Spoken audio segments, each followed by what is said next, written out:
संघर्ष से संविधान तक, बाबा साहेब की गाथा।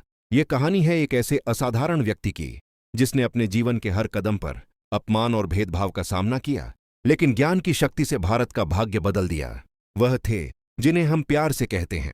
एक, बचपन का दर्द, छुआछूत का सामना।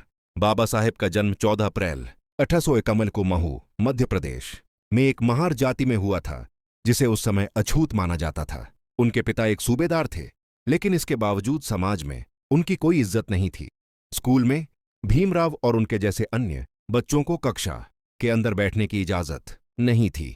उन्हें बाहर कोने में बिठाया जाता था। सबसे दर्दनाक बात थी पीने की। उन्हें न तो नल को छूने दिया जाता था और न ही बर्तन को। जब उन्हें प्यास लगती तो स्कूल का चपरासी, जो सवर्ण जाति का होता था, ऊपर से पानी डालता जिसे उन्हें अपने मुंह में लेना पड़ता था। अगर चपरासी छुट्टी पर होता तो भीमराव को उस दिन ही रहना पड़ता था। यह अपमान भीमराव के दिल में घर कर गया। उन्होंने ठान लिया कि वह इस अन्याय के खिलाफ लड़ेंगे, लेकिन हथियार के रूप में को चुना। 2, ज्ञान की भूख और विदेश यात्रा। गरीबी और सामाजिक रुकावटों के बावजूद भीमराव की पढ़ने की लगन कमाल की थी। महाराजा सयाजीराव गायकवाड़ की छात्रवृत्ति की मदद से वह उच्च शिक्षा के लिए और गए। वहां उन्होंने दुनिया के बेहतरीन विश्वविद्यालयों से अर्थशास्त्र, कानून और राजनीति विज्ञान में कई डिग्रियां हासिल कीं। वह एक ही समय में कोलंबिया विश्वविद्यालय, अमेरिका से पीएचडी और London school of economics, England से डीएससी कर रहे थे।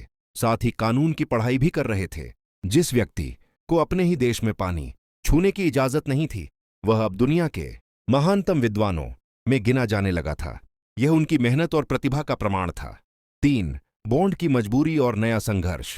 अपनी शिक्षा पूरी करने के बाद वे बड़ौदा रियासत के लिए एक मिलिट्री सेक्रेटरी के रूप में भारत लौटे, क्योंकि उन्हें स्कॉलरशिप के बदले सेवा का बॉन्ड भरना था। बॉन्ड के बावजूद उनकी जाति उनका पीछा नहीं छोड़ पाई।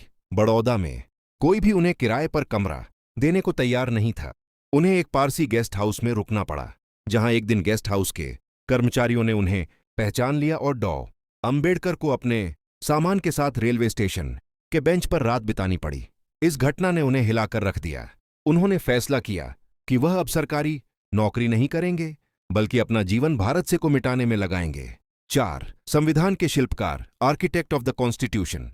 आजादी के बाद उनके ज्ञान, कानूनी समझ और सामाजिक न्याय के प्रति उनकी गहरी प्रतिबद्धता को देखते हुए उन्हें का अध्यक्ष बनाया गया। ये विडंबना देखिए, जिस समाज ने उन्हें अछूत कहकर अलग कर दिया था, उसी समाज को एक करने वाले को लिखने की सबसे बड़ी जिम्मेदारी उन्हीं के कंधों पर थी। उन्होंने हर नागरिक के लिए के सिद्धांतों पर आधारित एक ऐसा संविधान बनाया जिसने छुआछूत को एक अपराध घोषित कर दिया। अनुच्छेद 17, उन्होंने दलितों, महिलाओं और मजदूरों के अधिकारों को सुनिश्चित किया। निष्कर्ष, डॉ. बाबा साहेब अंबेडकर का जीवन एक कहानी है कि कैसे की शक्ति किसी भी सामाजिक अन्याय से बड़ी होती है। उन्होंने हमें सिखाया। उनका संघर्ष हमें यह याद दिलाता है कि किसी भी इंसान का मूल्य उसकी जाति से नहीं, बल्कि उसके से होता है।